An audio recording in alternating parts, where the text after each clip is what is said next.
बांग्लादेश में हुए तख्ता पलट पर पूरी दुनिया की निगाहें टिकी हुई हैं। जिस तरीके की तस्वीरें सामने आ रही हैं वाकई में झकझोर देने वाली हैं। फिलहाल बांग्लादेश के हालात ऐसे हैं कि वहां सिर्फ हिंदू नहीं बल्कि मुस्लिम भी सेफ नहीं है।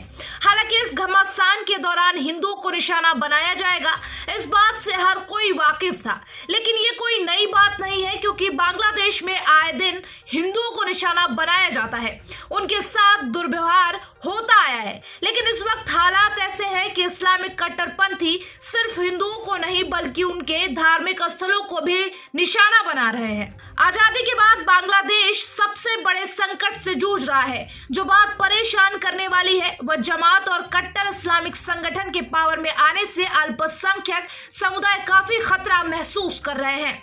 बांग्लादेश जिहादिस्तान बनता जा रहा है। सरकारों ने अपने राजनीति लाभ के लिए धर्म का इस्तेमाल किया, इस्लाम को राजधर्म बनाया।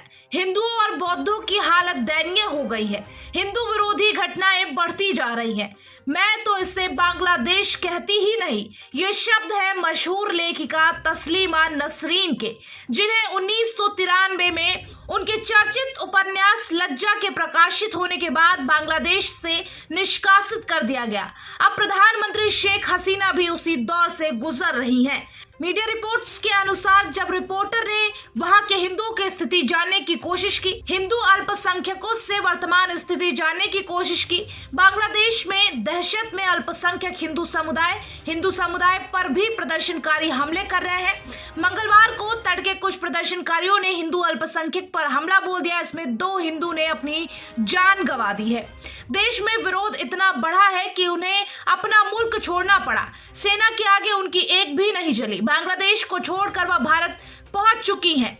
आइए जानते हैं लेखिका तस्लीम नसरीन के उपन्यास में ऐसा क्या था कि उन्हें बांग्लादेश छोड़ना पड़ा। 25 अगस्त 1962 को पूर्वी पाकिस्तान में जन्मी तस्लीमा नसरीन ने मैमनसिंह शहर के मेडिकल कॉलेज से ग्रेजुएशन किया और डॉक्टर बनी। उन्होंने सरकारी डॉक्टर के तौर पर काम करना शुरू किया, लेकिन स्कूल के दिनों से कविताएं लिखने वाली तस्लीमा नसरीन की पहचान बनी। लेखिका के तौर पर सबसे ज्यादा चर्चा में आई जब उनका उपन्यास लज्जा प्रकाशित हुआ। लज्जा एक बंगला उपन्यास है। 1993 में यह पहली बार पब्लिश हुआ। इसके प्रकाशित होते ही तस्लीमा कट्टरपंथियों के निशाने पर आ गई। विरोध प्रदर्शन हुआ, कट्टरपंथियों ने फतवे जारी किए। हालात इतने बिगड़े कि उन्हें अपना देश छोड़कर अमेरिका जाना पड़ा। 10 साल अमेरिका, स्वीडन, जर्मनी और फ्रांस में बिताने के बाद 2004 में कोलकाता आई। 2007 में कट्टरपंथियों के हमले का शिकार हुई और हमले के बाद नजरबंद रहने लगी। कुछ समय बाद वह दिल्ली आ गई और साहित्य में वापस रच बस गई। तस्लीमा ने अपने उपन्यास लज्जा में सांप्रदायिक उन्माद के निशंक रूप का जिक्र किया, धार्मिक कट्टरपन को सामने लाने का प्रयास किया। इससे विरोध पैदा हुआ और उपन्यास प्रकाशित होने के 6 माह के अंदर ही उस पर प्रतिबंध लगा दिया गया। उपन्यास में कहानी एक हिंदू परिवार की थी जो कट्टरपंथी हिंसा के बाद देश छोड़ के जाने के लिए मजबूर हो गया था। इस उपन्यास में 6 दिसंबर 1992 को बाबरी मस्जिद को तोड़े जाने के बाद बांग्लादेश के मुसलमानों की आक्रामक प्रतिक्रिया को बताया गया। तस्लीमा का यह उपन्यास बांग्लादेश की हिंदू विरोधी सांप्रदायिकता पर प्रहार करता है।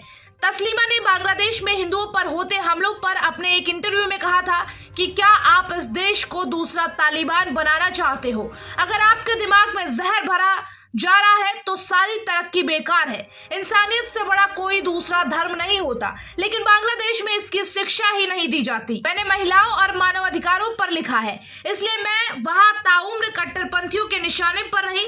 मुझे उस देश से निकाल दिया और दोबारा अपने देश आने नहीं दिया। लज्जा उपन्यास वहां आज तक प्रतिबंध है। मुझे बहुत दुख है। वह कहती है मदरसों की गतिविधियों पर सरकार को कड़ी नजर रखनी चाहिए। धर्म और राजनीति को अलग रखना चाहिए। बच्चों को धर्मनिरपेक्ष स्कूलों में शिक्षा के लिए भेजा जाना चाहिए। दिमाग में इस्लाम और कुरान को लेकर कट्टरवाद की शिक्षा ना दी जाए। वो दूसरे धर्म का सम्मान करना सीखे।